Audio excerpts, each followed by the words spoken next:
Hello there guys, welcome to the channel where today we are bringing it full circle with our favorite clone we love to hate, Commander Fox. I see a lot of you in the comments do like him actually, so listen, I don't hate Fox, but I do think he was a douchebag, that's for sure. If you watch the Clone Wars series, every episode he is in, he acts like it. Some of you don't even hate or love him, I mean, it's kind of neck and neck as this poll on Twitter showed, but in this video I'll try to explain Fox's mindset because there was a reason why he acted all high and mighty. Again, this might be looked at as I'm trashing him, but you have to remember that Fox was raised differently than the other clones did. While the others like Rex and Cody were out battling the Separatists throughout the galaxy, Fox stayed on Coruscant to protect the Chancellor since he was the leader of the Coruscant Guard. Now, as the leader, of course, he was a very prominent soldier. His soldiers found him to be utterly fearless. Fox was always the first to lead the charge into battle,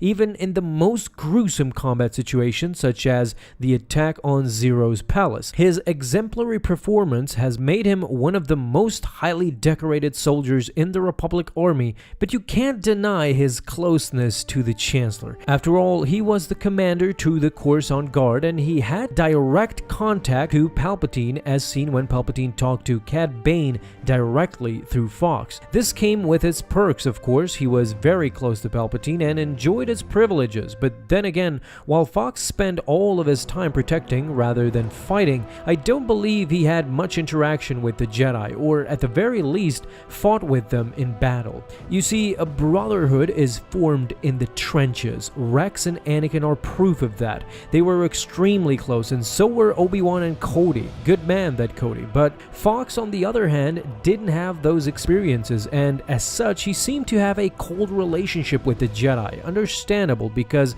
he never served one to begin with. One example of his cold demeanor, as we discussed yesterday, is this moment where he profusely denies Anakin access to Ahsoka's cell because this matter is now under the jurisdiction of Tarkin, and the Jedi are not in charge. If you thought he was just being informal, watch what happens when Anakin insists that he let him pass. That's right, he immediately calls up his goons on an angry Anakin. The moment Fox got some power on his side, he immediately went against the Jedi, relishing in the fact that they are not in charge. To explore this mindset of Fox, let's talk about who he works for. Essentially, he had no connection to the Jedi, so first off, he didn't understand the bond that the other clones shared with the Jedi. Secondly, Palpatine, his boss, was not subservient to the Jedi either. In fact, in many cases, he bumped heads with the Jedi in discussions about missions and other matters. It's not crazy to think that Fox followed the lead of Palpatine.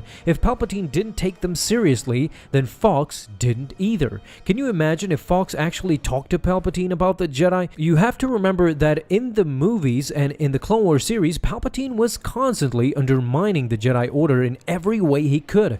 I made a video a couple of weeks ago about Windu and Palpatine, and you can clearly see that the Chancellor is overriding every Windu order, especially during the Zillo Beast arc. Every time Windu protested, the Chancellor just didn't care at all and ordered him and the others to do his bidding. With that, you can now start to understand that Fox, by watching the Chancellor over time, he simply didn't respect the Jedi that much, and at times he probably came to hate them as well. One way his hate could have begun towards the Jedi was after he heard what happened on Umbara. Pong Krell killing clones indirectly and then directly might have put some hate on Fox's mind. Learning that Jedi are now killing clones is not an easy thing to just brush off. With all this, you can kind of start to understand why Fox had a disdain towards the Jedi and why he scolded Anakin emotionally and didn't give him a break. He could have just let him pass quickly, but he chose not to. Do you guys think that Fox is spoiled by the Chancellor, or do you think that it's simply a case of by-the-book clone who took himself too seriously? Leave your comments down below, and thank you so much for stopping by, guys.